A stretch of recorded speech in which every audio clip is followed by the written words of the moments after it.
I've been studying the Japanese culture for quite some time, mainly the language of Japan, but I've also been studying, Japanese, looking into like the mannerisms, the customs, and the culture, of course, because that goes hand in hand with language as well. I had a conversation with my friends a few days ago about the fan culture behind, K-pop, J-pop, and the rules that are put on these idols, if you want to call them that, when it comes to maintaining like their reputation and their livelihood.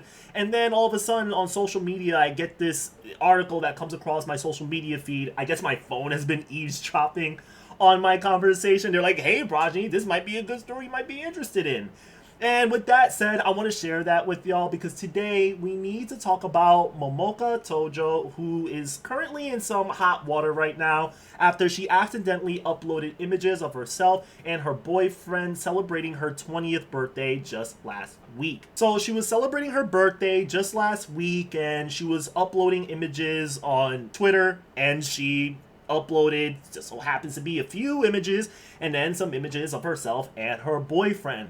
When her fans saw those images, they caused a little bit of a commotion. According to the article, they got a little bit pissed about it and they took it down. Apparently it was by accident, or at least that's what the article says. It could have been on purpose, maybe not. It was on purpose, and it just so happens people didn't like that, so they took it down real quick. And of course, the management behind her group, known as Karakota Bank, the management had to do something about it because, of course, her reputation is at stake here because now her fans see that she's dating, and people didn't like that. But let's be honest here, the management is more focused on themselves and their reputation and not Tojo's reputation. Because at the end of the day, these agencies make their money off of these groups, especially Karakoto Bank. So for those that are not familiar with the whole idea of dating and, South Korean or Japanese idols, apparently it's looked down upon for them to date, let alone get married. A lot of times these idols have to choose between they want to pursue a music career, or if they want to live a normal life and just date someone they love. Especially, it's pretty strict in Japan, but in South Korea, it's looked down upon to do that. They let you do it, but you still kind of have to ask for permissions,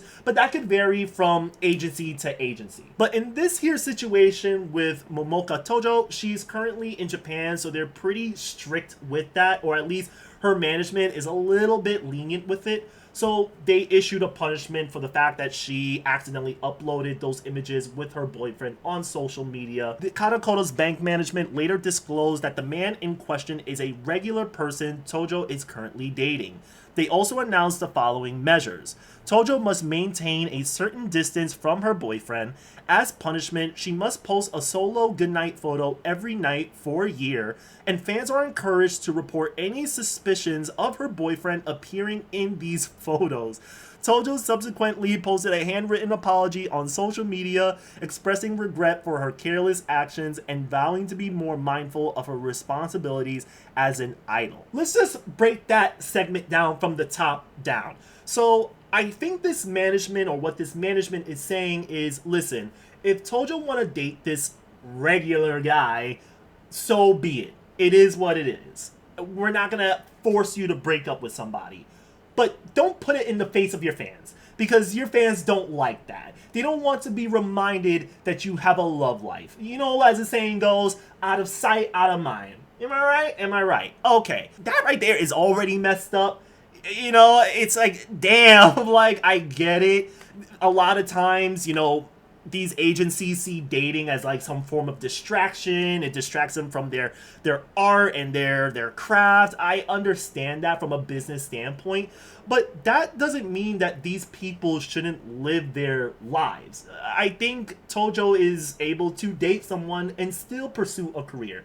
Maybe her boyfriend that she's currently dating is very supportive of that, and he's just there to support her on her birthday. I don't think there's anything wrong with that. It's just so crazy. And then the next thing is basically like the meat and potatoes of this whole situation here. She has to post a photo, a solo photo of herself telling goodnight to her fans every night for a year. Kind of extreme, if you ask me. That's kind of taboo to me. Now, to people at the other side of the planet, because I'm not in that culture, they may probably see like, all right, this is fine, this is justified, this is tame. And there may be people over there that don't like this. They feel like this is unnecessary. They're very supportive of her life, not just the fact of her music and her performance.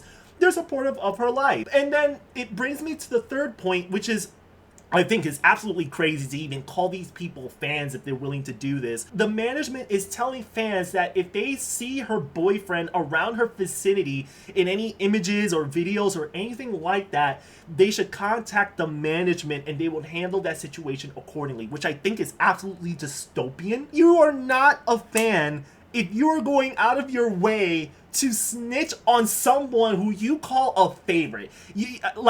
Tojo could be my favorite celebrity or my favorite Japanese idol. If I am a true fan, I am not going to go out of my way to snitch on her by calling management saying, yeah, I see she's with her boyfriend, they left the restaurant, they left the club, she left his apartment or something like that. I got some photos to prove it.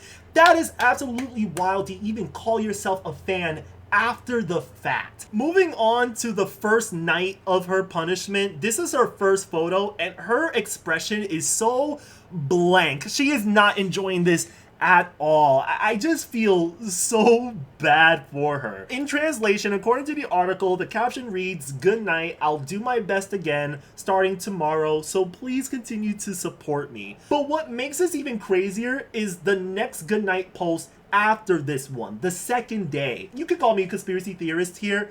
I'm just dabbling a little bit on it. I think the agency or the management behind Karakodo Bank kind of cracked the whip on her. They weren't really pleased with this post that she did the first night, which caused a total shift in her mood and even the tone of her goodnight post here. But now you see her with a photo of herself smiling. She has this plush doll next to her face or to her head, but I feel as if the smile is still a little bit forced here. It's just so eerie to me.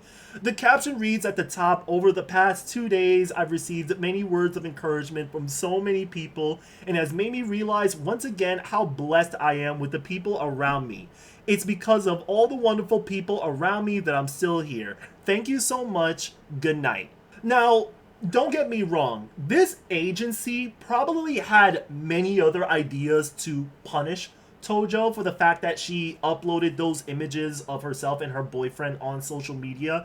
And not to mention, she's also new to the group, or maybe new to the management even. So they're letting her off a little bit easy, but the next time it won't be so pretty. This is a slap on the wrist compared to many other ways we could have punished you here. Momoka Tojo won't be the first and the last person to break some rules that a lot of these managements and agencies impose onto their idols. Because again, this isn't about the idol. They say yes, they want them to be perfect. They want them to be perfect models, to master their craft, their music, their art. It damages their reputation and their bottom line. And that's really the whole point of it. It has nothing to do with the artist. It has to do with the agency and the company that controls the group at the end of the day. Let's look at a few examples here. Maybe you have some for yourself. You could put it in the comments down below. But I'm going to share some examples that I found while I was dipping into the pool in this whole situation of idols getting in trouble for breaking some guidelines. We have a former member of the AKB48 group by the name of Minami Minigishi. Apparently, she was caught leaving her boyfriend's apartment. That is considered like a cardinal sin, like no dating, like you was never supposed to date. And she had to get punished for it because her fans didn't like the fact that she was dating, and it's even more shocking that she was in her boyfriend's apartment. So Minigishi will go out of her way to not only apologize for the fact that she broke a rule, no dating, and she also had to apologize to not only to her fans, but to the agency as well. She posted a video on YouTube that was been viewed by millions, not only of her apologizing, but her shaving off her hair. She didn't shave off her hair in real time, but she did shave off most of her hair. This is a little bit disturbing to watch. It's more heartbreaking more than anything. Check it out. できるのであれば I'm sorry for making my band members, all the fans, the staff, and my family worry. I apologize to all of them. If it is possible, I wish from the bottom of my heart to stay in the band. Everything I did is entirely my fault. I am so sorry. I don't believe that just by doing this, it means I can be forgiven for what I did. But the first thing I thought was that I don't want to quit AKB48. From what I learned here, apparently shaving the hair off of your head is considered like repentance. I guess it's like a way of showing remorse for your actions or for your words or something like that. So this management may have told her, hey, you're gonna have to make a video apologizing to the agency and to your fans, and also you're going to shave off your head. They're basically making an example out of her here. Now, of course, her fans are going to look at this and say, yo, like, this is extreme. Like, this is so unnecessary. And I completely agree. It is unnecessary. She wants to post an apology video, fine. But I don't think she should have to shave off the hair off of her head to further emphasize how remorseful she is. But again, this is part of the Japanese tradition for her to do something like this. Now, whether it was her idea or if it's the company's idea to make her do this, it's still heartbreaking that you have idols that want to live normal lives, and then you have that demographic of people that say you don't deserve a normal life. You signed that away the moment you got into this management or you got into this group, and you're not entitled to a normal life because the moment you put yourself in the public spotlight, you signed off all rights to that. To even include dating as part of a normal life that you can no longer have because you decided to choose a career in performance or in music. It is absolutely dystopian. And it just gives us some weird energy. Like, why wouldn't someone not want to date? Like, if someone wants to live their career and put all their time and effort into a career, that's fine. But I think a person should also be able to date and also pursue a career at the same time. Everybody fucking does it. I don't think that dating is going to distract you. It can, but that doesn't mean it's a guarantee. I think people should have the agency to date if they want to, and if dating is a distraction to them, they are grown adults. They'll be able to figure that out for themselves and they'll go about that accordingly. But until then, for a company to even say, hey, it's either you marrying this person or dating this person or you keeping your job is wild to me. We also have a Taiwanese star by the name of Cho Tsuyu, where discussing politics is one of many taboos. Recently, waving a Taiwanese flag got her into trouble as critics argued that she was supporting independence. Her video apology was posted online by her South Korean agency JYP Entertainment. And then finally, we have another group. We actually have a boy band here. The article goes on to say that a few days later in the neighboring Japan, the members of the aging boy band SMAP, all dressed in black, bow deeply in a somber apology on their weekly program SMAPXS SMAP. Their sin was trying to leave their agency Johnny and Associates. The apology was not only addressed to their fans for rumors that they were considering splitting up, but also the founder of the agency, 84-year-old Johnny Kitagawa, one of the most powerful and controversial figures in Japan's entertainment industry. He has been recognized 3 times by the Guinness World Record, one for the most singles produced by an individual. He was behind 232 number 1 singles between 1974 and 2010. Just one small measure of a virtual monopoly he has had on the creation of Japanese boy bands. This is just highlighting more so how much control a lot of these managements and these agencies have over, the Japanese singers and the performers that's under their agency. So there's many reasons why there wouldn't be any dating when it comes to these agencies and why they put these rules on these idols. And there's many. There's it affects their mental state. It's a distraction from their goal. You can lose your fan base. You can hurt the reputation of the agency, therefore hurting their bottom line. There's just many reasons that people will just pull out of their ass when it comes to why these idols shouldn't be dating and everything. And I get it, but at the same time, who the fuck cares? I don't understand it. If they want to date and pursue a romantic relationship with someone they care about, or even better, someone that supports that idol of their goals and their dreams to pursue this kind of career, then I don't really see the harm in that. I think these agencies and these managements only care about their bottom line, and they may preach that, oh, it's about their mental state, and we're trying to protect them from any scandals, and we want these gals and these guys to be the best idols they can be. I don't think that's necessary. I really don't. I think these people should date who they want, but then again, I'm just an average schmo from America, where you have celebrities that can date anybody. There's no company that's telling them, hey, you're not allowed to date people, you're not allowed to get married, or you need to ask for permission before you can date someone or even marry somebody.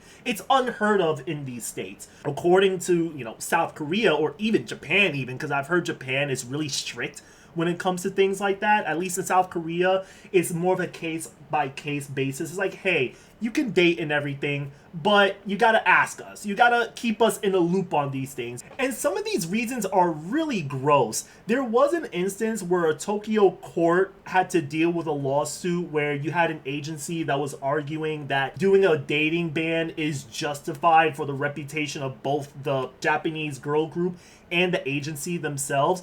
And the Tokyo court ruled in favor of the agency to quote unquote obtain the support of male fans. Like, imagine restricting the lives of the people that you have working under your agency just so you don't hurt the feelings of fanboys of this girl group, which is so disgusting. If you think about it, it's like you're borderline pimping out these girls just so you can, up your bottom line and get some extra cash from all these fanboys out there that want to go to their concerts and buy their merch. It's absolutely crazy to even take that to the court and to even hear the court justify this and say, all right, well, if it makes the boys happy, then so be it. Let's do this dating ban thing. It's absolutely wild. I just can't fathom the court even siding with the agency here. That's really all I have for y'all. Just imagine you have to go to like your employer just because you want to marry someone or you want to date someone. I'm just going to my employer. Like, I'll go to like YouTube corporate or Twitch corporate, and I'm like, hey, I just want permission to marry, or date this girl. And they're like, how bad do you want to date her? Because I want to date her. And you're like, really? Like, you really want to date her? Like, yeah, like, I like her real bad. I want to date her. It's just so crazy. Like, it just doesn't, I can't imagine that. But until then, guys, that's all I have for y'all. Peace.